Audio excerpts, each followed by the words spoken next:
khuang choi tha October ni som ni le pakhat ania tunai hian daria le chan ve a ri to hei keini branch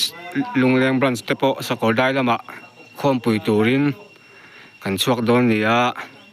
hei kan community hall kota ingha khom kan ti member som pariat ta changa som ni ve chu kan kal theya hei bai pakhat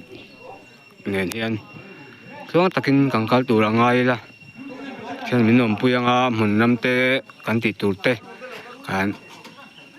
luang takin kan ti thei tur ngai la angkal don ani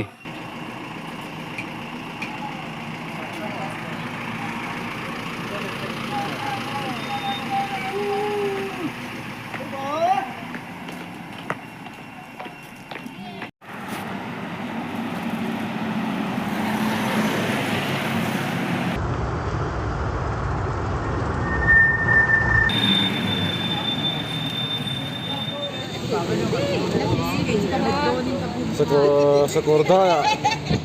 Central Uime Conference na kan kal do na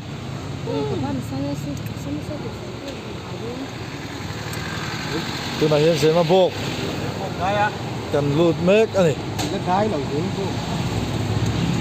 Sakordai kan pan mek don ani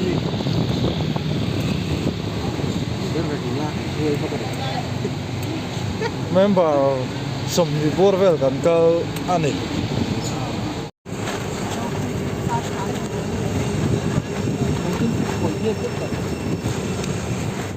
tunai hian khorolian daya ka oma he ta hian bai ko ma he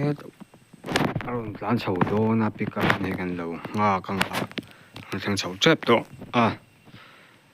he na pang ki khorolian lan ya la sa ang ren khop ma is phailen te ratu te lan da ya lo ha kang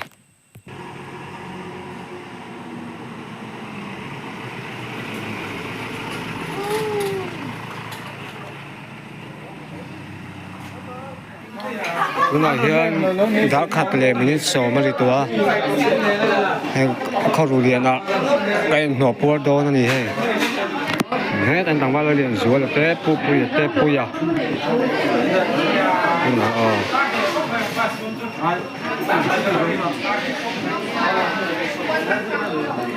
driver